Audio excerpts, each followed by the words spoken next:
Welcome back to my channel, where I try to fix things I know nothing about.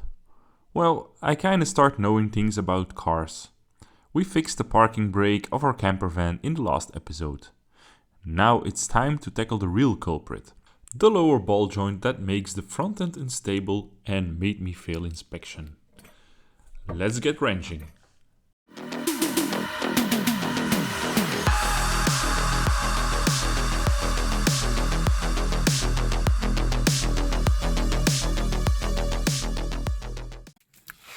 See, this was the problem all along. It's crazy that we missed that. I'm gonna check the other side as well to see how the situation is over there. You can see the other side, no movement. The ball joint, they have the same age, so yeah, interesting. So my lovely assistant here, or should I say assistants, she's gonna jack up the car. I'm gonna take off the wheel and see if we can get the ball joint off without special tools.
So the next part is get the 3 bolts out. So this side you can just reach. I think the other side is also, yeah, this one, and then this one you have to turn. This one you have to turn the wheels, and then you can reach as well. I think that's an 18 if I remember correctly. So turning the wheel all the way to the left, and then you can reach this one as well, quite easy. I'm doing this manually because I can't get the socket straight on. And it's like this bolt is already, I know it's just a washer.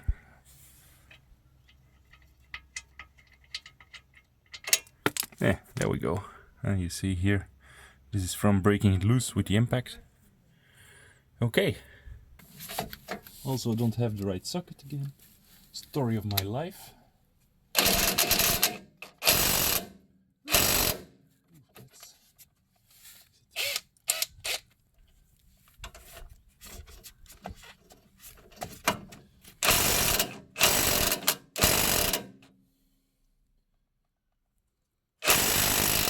There we go.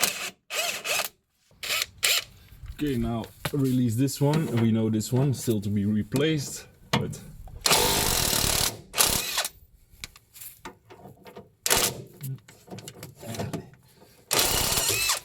other priorities at the moment.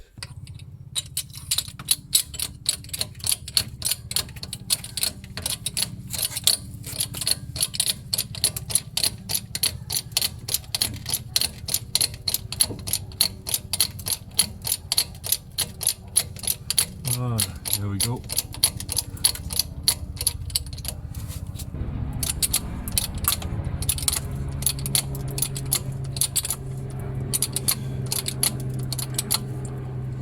Okay, so I just had another brief transmission leak.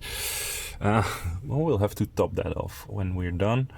And problem is when jacking this up, it wants to go out. So I'm thinking about putting a belt here, so it can't go anywhere when jacking it up, straight up. I mean, it makes sense because of course the coil is under tension, so it wants to move outwards. So I secured the strut to the chassis so it can't move outwards and like pull the axle out again. And I think I now have enough clearance to at least get it loose, but I don't have a ball joint puller that is big enough, I think. I was hoping like maybe it wanted to go like this, but it doesn't. Looking back at this, I probably should have tried hitting the arm with a hammer before unscrewing it from the wheel hub. But we can indeed say that this is gone.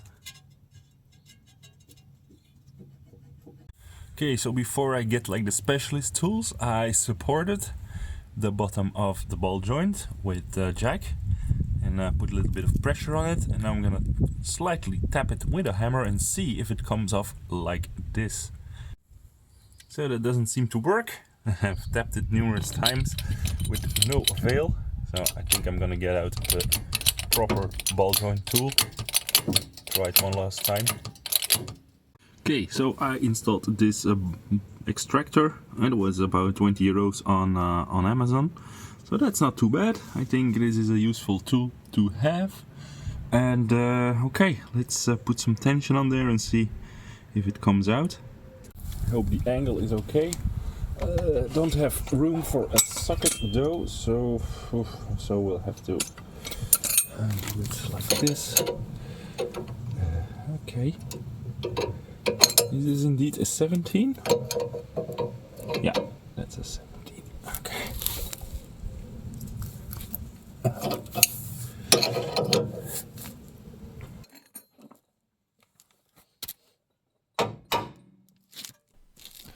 The issue was that the two arms of the extractor slid off every time the tension got too high. I think it popped, guys. I think it popped. So I'm gonna explain you what I did. So the problem was whenever I was tightening the screw too much, like these arms started to slide off. So this one was almost off. So I hit it back into place with a hammer here, and I think I heard something pop. So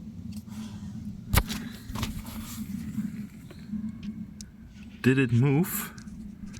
It does look like it. That would be nice. So I'm gonna put the camera back here. Maybe a bit of autofocus. Yeah. So let's see if I can like.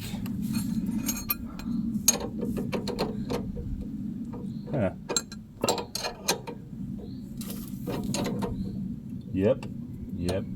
We got him.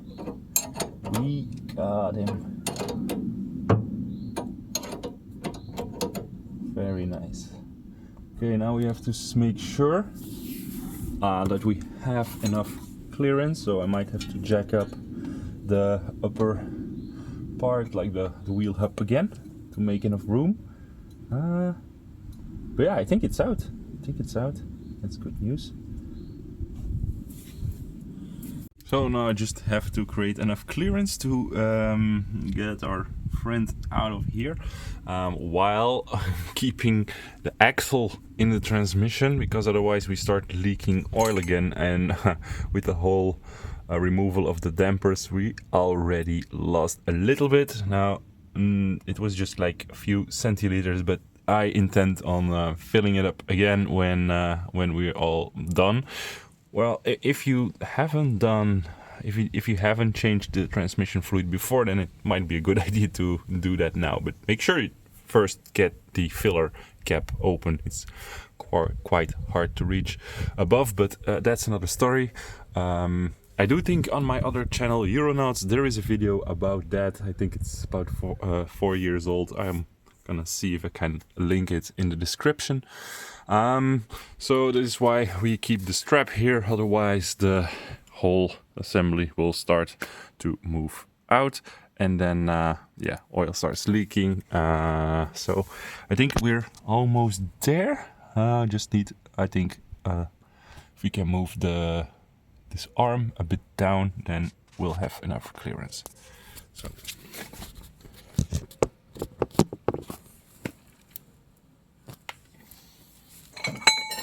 see if we can use the crowbar. Need more leverage. Use this. Nope, of course not. Hey, we are so close. Ooh. And it's dripping oil. Of course.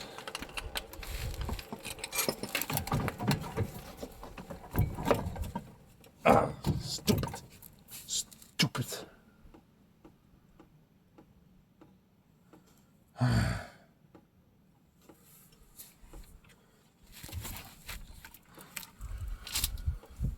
God damn it.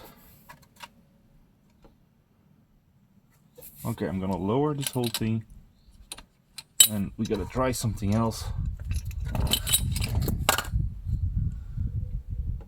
I think I found the trick. Put the crowbar here on the steering knuckle ball joint, and then you can lower. So it's gonna be fiddly to get the new one in, but yeah, this one, oh yeah, it's toast. We're gonna inspect this later. The new one is on the way, so the old part I did remove. Actually, it wasn't hard, so maybe it was already, I don't know, leaking. I don't know. This is the first time I've ever did a ball joint, so, but you can hear it. I don't know if you can hear it on the video, but like it's grinding, and you can see it's really loose. So I think, yeah, if you keep on driving on this for a long time, it's gonna be destination F in the end.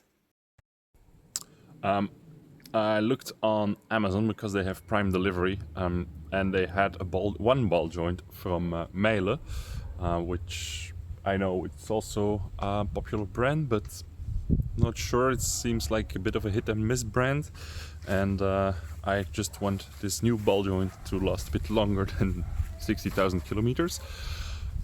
But that is the reason why I just ordered at another store, Mr. Auto, I believe. They had one in stock for about €13 from SKF, and I still have more trust in SKF than Mele, for instance. So the drawback is I'll probably have to wait a week to get it. So that leaves me, then there is the weekend, so that leaves me with 3 or 4 days to return to technical inspection until I cannot drive on the road legally anymore. So that's why I already came by to get the old part out. So just the only task left now is get the new part in, and then I probably want to check the parking brake again. But yeah, that's quite difficult now with only 3 wheels. 7 days later, and the new part arrived from SKF. You have the brand here and here, compared to the old one, which is, I don't know. Well, you can't actually move this by hand, but I've read this is normal. But it's way better than yeah, this guy. So I think the best way to do this is to pull the strut forward, and then you have enough space to put it in there. I think.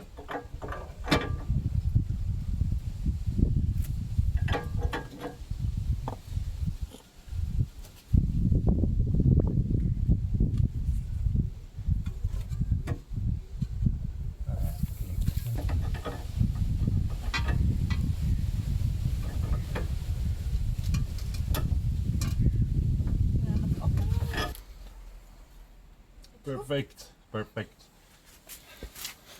So one person pushes down the lower wishbone, the wishbone thingy. And I think now we can move the strut over it. Yeah. Maybe jack it up a bit to get it in place, but so just gonna push again down on the arm and then release the, what do you call this? Spanriem. There we go. Just have to make sure it will sit flush. But I think if we drop the weight on it, I don't know if that's necessary. Maybe we can like hammer it into the right position with a soft hammer.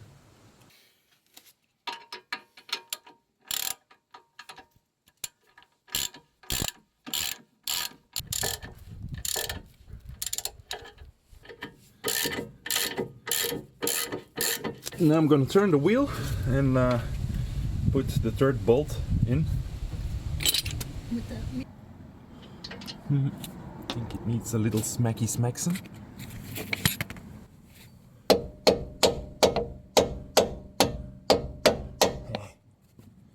I got it in place by just untightening the bolts a little bit, and then I could easily, with a large screwdriver, move the joint in the right position. So now we're gonna torque them.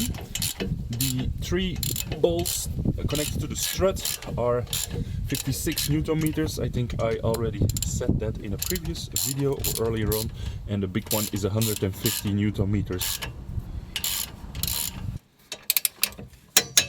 There we go. And then this one, I'm gonna retorque them when the suspension is loaded, of course. There we go. Now we turn the wheel and do the last one.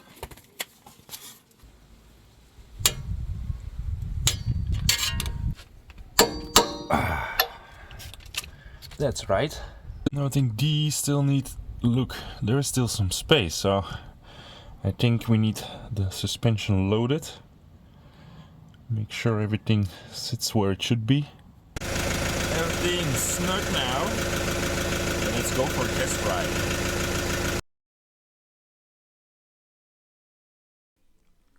At this point, I looked at the webcam of the inspection center, saw that it wasn't too busy, so I stopped filming and drove back. Luckily, both suspension and parking brake passed now, and I got a green card for the next year. So while this seemed an easy repair, it was kind of challenging for me to do just on the driveway, but I'm happy everything worked out and we can leave for another winter in Spain and Portugal. Stay tuned, because I also did a bit of work on the Volvo. One of the parking sensors fell off and I still need to replace the cabin air filter, which proved to be not that easy.